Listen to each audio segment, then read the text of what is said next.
Welcome to Thinking Deeply About Primary Education, the podcast that makes time and space to think about pedagogy, teaching and learning, professional development, anything of interest to time poor but enthusiasm-rich primary teachers.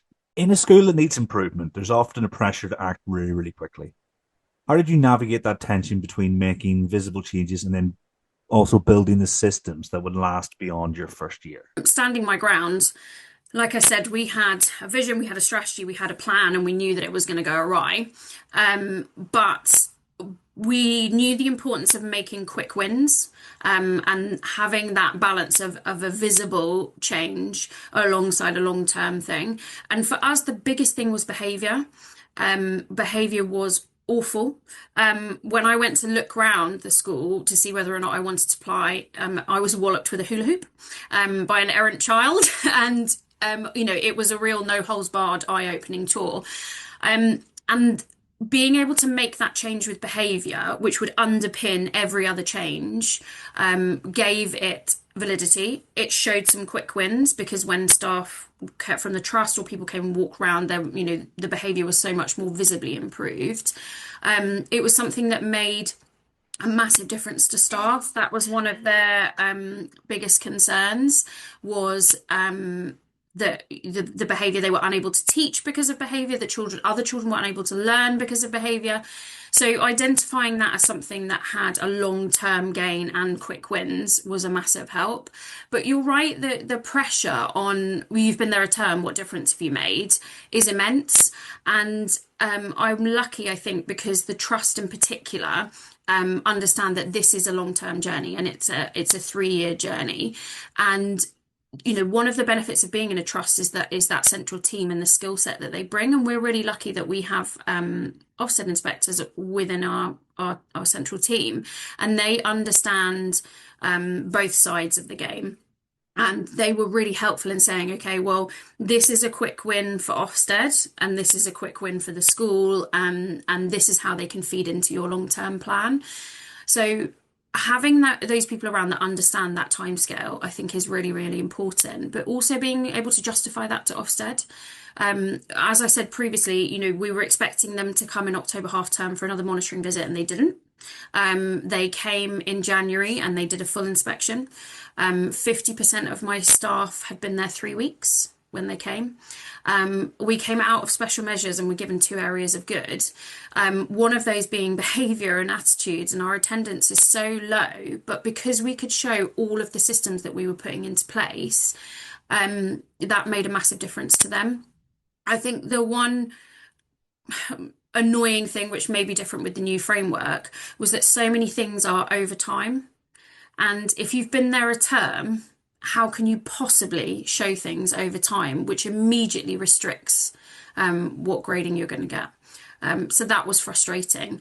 But I think it's really important to stand your ground and have the evidence to show that this is why I'm doing it. And if you've got a why behind the what, I think you're golden.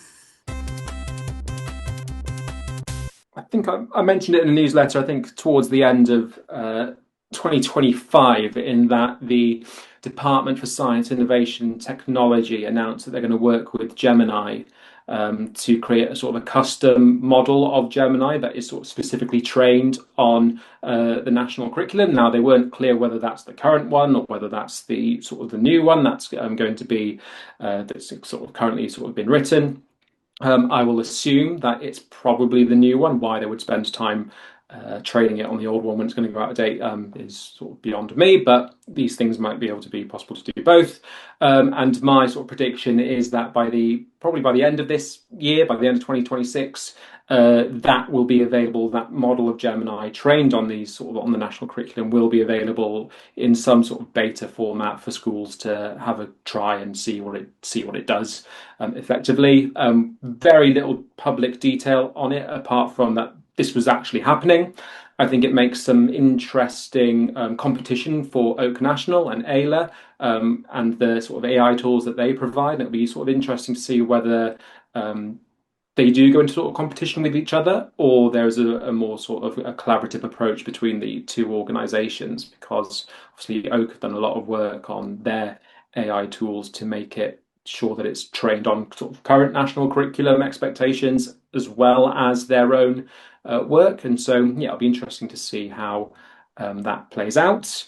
Also interesting whether that then has an impact on schools potentially swapping from Microsoft sort of work environments and office environments to the Google Suite. If this Gemini model is going to be freely available, plugged into the Google equivalent of Excel, PowerPoint, and Word, etc., etc. It could make for some interesting discussions later on down the line when it eventually comes out in whatever form that looks like. But I'd be surprised if we don't see that by the end of the year. I'm going to add a prediction on top of yours, subset. I think people are going to be disappointed with it, and I think that comes from understanding what they mean or what people think this AI will do, because you've got the simple almost search of materials, and can you create like a sequence of lessons or objectives or things like that. But then it comes back to not just the searching of the materials and being able to summarize them or to make those ideas of actually where does, let's say, transportation. I'm just thinking about primary history curriculum or science or anything like that. Where are the themes that go from early years all the way up to year 6 and beyond as well? It's those kind of ideas. But I think the other side of it is, what pedagogical model is it going to be added on top of that? So if people want to say, what are going to be the misconceptions of this year 6 lesson in science? Well, there needs to be a pedagogical understanding of this model to be able to create that. So I think this could happen in layers, but also there is a danger that it's going to dictate a pedagogical model as well. So I think, to be safe, it's going to do a certain amount, but it's not going to do everything that people want it to do, because Google and everyone else want to be play it by safe and make sure it is used as well. Well, we don't know, but I don't think it will either have the depth of pedagogical understanding that it needs for all these objectives. I think it'll make a pretty tech demo, and it'll make a pretty resource worksheet, potential Google slide deck based on your objectives, like Ayla does right now. But yeah, I wonder the extent that it's going to be really useful. But we could be blown away. Yeah. If it's the end of 2026, a lot's happened in the last year that I would have said we'd be at this point. So, happy to be wrong. What is next for the research community? What is the next question the research community needs to answer so that teachers have that higher level of clarity and they're not forced to guess, essentially? I mean, I think the next question that needs to be answered, it's been evident in your line of questioning, because we had a lot of questions we could have asked about this paper, but you sort of refined them into your you're almost like a train of thought or a line of questioning. And it's what specific design features and implementation conditions produce reliable transfer. For which student profiles is that true? And can we then reduce the heterogeneity in the effects? So essentially it's,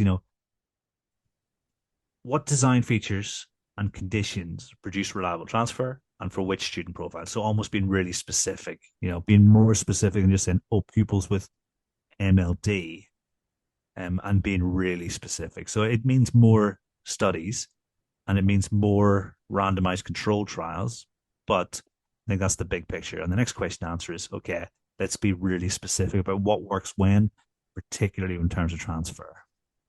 Okay, so that is Kieran Mackel's challenge to the research community. That's what's next on their to-do list. But what about finishing off back in the classroom here? If you were to give one kind of underlying key principle to teachers to keep in mind when they're using technology for struggling learners, what would that key principle be? If it doesn't transfer and you don't see improved explanation or improved work from the pupils, almost the evidence of learning months later, then it's not learning that's occurred. It's just performance in that environment. And so just like we're always mindful of the distinction between performance and learning in a classroom, when it's digital, when it's analog, if it doesn't transfer, really, is it good use of our time? Because being able to do it in one particular environment isn't useful for that student at all, because that's not the way their life is going to be played out. And if you were to design writing instruction, if you had carte blanche and you could design the way that writing was instructed, so that in terms of classroom practice, I mean, you've mentioned teacher training already. What do you think is necessary to take this, what you've described as like a simple body of knowledge, and to give it to every teacher? How would you set that up? There are the resources already available. We've produced, if we go back to the earliest resource that we produced, it was something called So You Think They're Left-Handed, with a question mark. And again, my wife was involved in producing all those activities. And it's a book that we would have loved to have when our son came along, because, as I repeat, we didn't have a clue really. And it gives the parent some guidance. There are some very simple laterality tests, but there are also 16 pages of cutting activities at 3 different levels, so you can colour them in and cut them out. And then 16 pages of pre-letter formation activities. So, for example, encouraging the child to go left to right. And you may think, well, that's natural, isn't it? But no. Robert, for example, at one point he wrote his name from right to left. And when he was reading, and stop there a little bit, because some of handwriting can spill over into other things, and the other way around as well. So, for example, when he was reading to us, we'd read a book one night, and the following night we'd say, would you like to have a read? And we could tell that he was furiously trying to remember what we read rather than actually reading it. And the issue was that he was looking at the end of the word rather than the beginning. So again, a very simple thing: get the child to use the finger as an adult as well, and then you're going left to right. So these are one of the issues, and that the So You Think encourages little arrows going from left to right. Then, if you're looking a bit older, we're looking at the left-hand writing skills set of books. Book 1 starts off doing lowercase and numbers, and we've put in instructions on how to get a good handwriting technique. So there are a couple of icons and say the instructions. Book 2 goes on to the repeats lowercase, then goes on to the letter joins and capital letter formation. And then book 3 is for a child who's got their letter formation sorted but not their technique. So it's called Successful Smudge-Free Writing. And we thought, and we didn't put specific ages on them because obviously children at various levels. And the book 3 is for a child who's got their letter formation sorted but not their technique. And it's got some sort of fun, interesting activities to do, writing a list, a menu, personal fact file. There's a bit about Samuel Morse and code. There's a bit about writing how the Egyptians wrote and that sort of thing. So it's interesting activities rather than writing a name again 50 times like some of us may have to did at school. And there is a school's version of that which is fully photocopyable. It's all 3 in one school version. So you've got that. So those are the practical resources. We've got 1 or 2 other bits and pieces. There's a couple of posters we've produced, a couple of little stickers, just to help sort out that guidance. And then as far as the training is concerned, which is what I think is so critical, is that I do in-person training. We produced a new training video rather than the VHS version. So that's downloadable, interactive, and it's we've put places where you can stop, you do the laterality questions, and you can pause it and discuss things, and you can carry on, and that's been CPD accredited. So yes, and as I say, there's the in-person stuff, so you can get the knowledge in various ways. But I would certainly encourage teachers to be active about it. The other thing that we mentioned that I think is quite useful is to have a specific teacher at the school who is a point of contact for the left-handers, whether they be a left-handed teacher themselves. Interestingly, when I do my in-person training, I feel a real imposter to a certain degree, because there are often left-handed teachers there. But so often they actually tend to reinforce what I say, which is obviously very helpful. And I think it makes you appreciate, gosh, my colleagues really had a tough time, and they're struggling. But one thing I have in the past done, where a parent and child has come in and the parent has poor handwriting, what I say to the child is, look, if you practice this, you're going to get better handwriting than the daddy you've got, and actually you can make it a really nice, I think, a really nice parent and child thing to do. So you're both practicing, and maybe a right-handed teacher can say, look, gosh, right, left-handed, that's a special thing to do. Let's see if we can do it together, and I'll work out how we can do it. And there are ways of doing it that can make the child feel rather better about themselves, and give them good self-confidence, which is obviously what we want our children to have, and to help them thrive, which is what we're aiming for, really. A central idea in the report is cultural alignment. So it's almost like that bringing everyone along, isn't it? Including the invitation for staff to decide whether they're, I think as you call it, on the bus, which I really enjoy, because that's the way I describe it, when kids are either on the bus with maths or off the bus. Why is that moment so pivotal to sustainable change? I think culture eats strategy every time. I think someone famously said about culture eating strategy for breakfast, and I think alignment matters more than the compliance. I think the bus metaphor came from a few different places, a few different areas of reading. I think the America's Cup, they always talk about making the boat go faster, and their whole mission and vision, a bit like maybe Tour de France with the bikes and F1 with the racing car, is if it doesn't go faster, well, then why are we doing it? And their whole joint kind of thought process is small, minute changes, even changing a wing by a couple of mil to make that go faster. I think that's where the bus metaphor came about, around me as a leader knowing our destination, but also helping staff commit. Another story was JFK, when he went to the space station, and he went round asking people, why are you here? What's your purpose? Now, obviously, all the engineers knew exactly what they were doing to try and put the man on the moon. But the best one was the janitor, and he asked her as she was mopping the floor, and why are you here today? And she said, the same as everyone else. I'm here to put a man on the moon. And that shared vision is just so important. So I think a few places, without me realizing, help me think of this bus, and allowing people to maybe opt in and opt out. And that was, I look back, it was quite a brave move. I was quite nervous about the conversation when I first started. I had assemblies of all the children. I had meetings with all the staff to show, I'm the new head teacher here. This is my vision. This is my purpose. And I knew what had happened previously.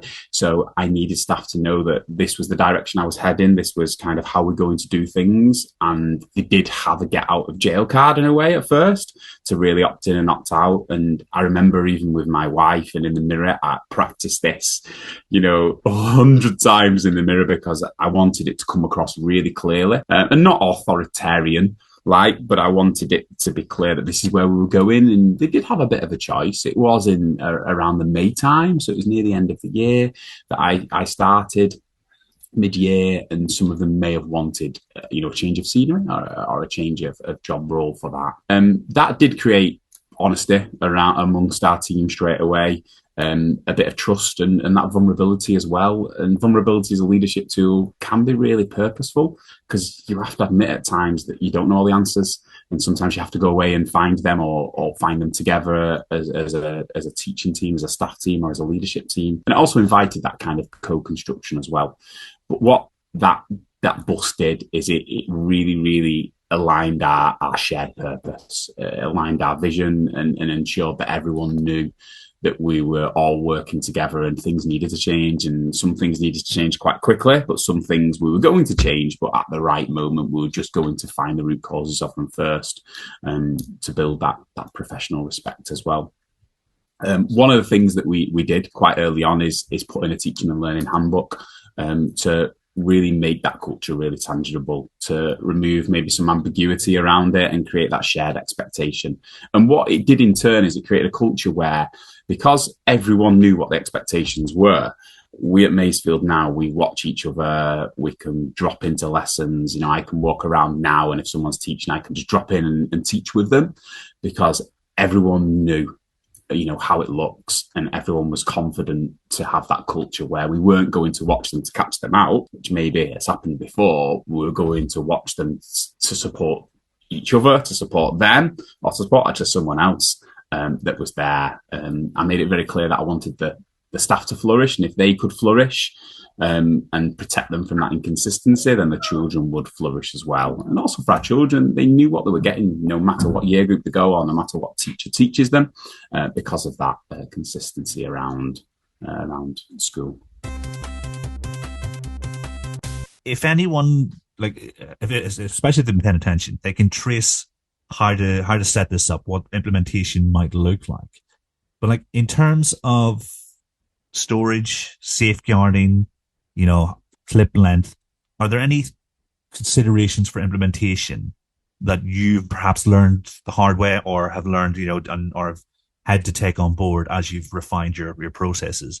Is there anything, you know, so what are the things to watch out for, the things to do to really implement this without adding additional workload for teachers?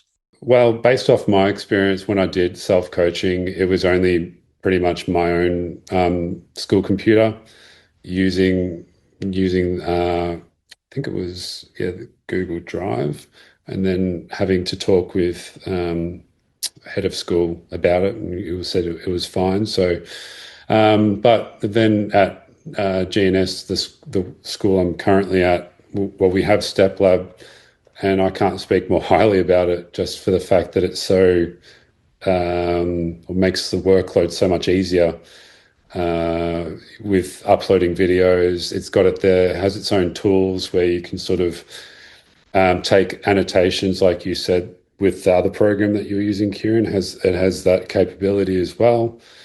And then sharing it with colleagues, obviously it's all privately protected on the platform as well. So if I were to say that if your workplace or school has the budget for it, I would definitely highly recommend having a platform, whether it be Step Lab or Great Teaching Toolkit, where it's just systemized, ready for you to go. So then it can be school-wide and rolled out in a systematic way. That would be my suggestion, because other ways around it, I think it would just be more arduous and tedious to do yourself. So yeah, definitely reaching out to external platforms is probably the way to go. I agree with that as well. The external platforms are very helpful. The Great Teaching Toolkit, does encrypt videos, and you have to have a login and things like that, of course. And that gives you that level of reassurance that videos of young people are encrypted. I did double check with my safeguarding lead in the school that these videos are fine to share in the way that I wanted to, and I've not at all made them public in any way, other than presenting at one conference of them. And I tend to try and choose clips where you can't see the kids' faces, but there is software online where you can blur out faces as well. In terms of just the practicalities of it, in a more general sense, again, it's just any way that you can make it work so that you can video college or lessons tomorrow. Because we don't need to add barriers here. But the easiest way is just a proper mobile phone. The audio quality is fine for what we need this for. Up on the window ledge, facing you, standing at the front of the class. That's good enough. A cheap camera stand on Amazon is slightly better, and you can get them for around £15 that are the right height for what we need. And a mobile phone is absolutely fine. So make it as easy as possible for you to actually do it tomorrow, because it's a good idea, and we don't want you to forget about it, because if you leave it till next week, it won't happen, because we know what teachers are like. But if you did want to double down, and you did want to do this as a vehicle for skill change or for skill improvement, then you might want to invest a bit more time and do this in a more professional manner, where you've got more than one camera in the room and you edit them together. And I have done this once, because I was specifically doing this for professional development, not just for my own reflections, where I had one camera at the back of the camera stand, I had one camera on the front, and we have a in-house videographer at my school, who was able to edit these together. But I think I could have figured it out quite easily using iMovie on my laptop. And I did a big clap at the start to make sure both cameras were synchronized. And one camera was facing me, one camera was facing the students. And that was really powerful, because we saw the reaction of the students to everything I was doing. And we could flip between the cameras. As I gave the instruction, we could see the response of the students. Firstly, in terms of their response to routines and the fluency they had for and the habits they had in the classroom and developed.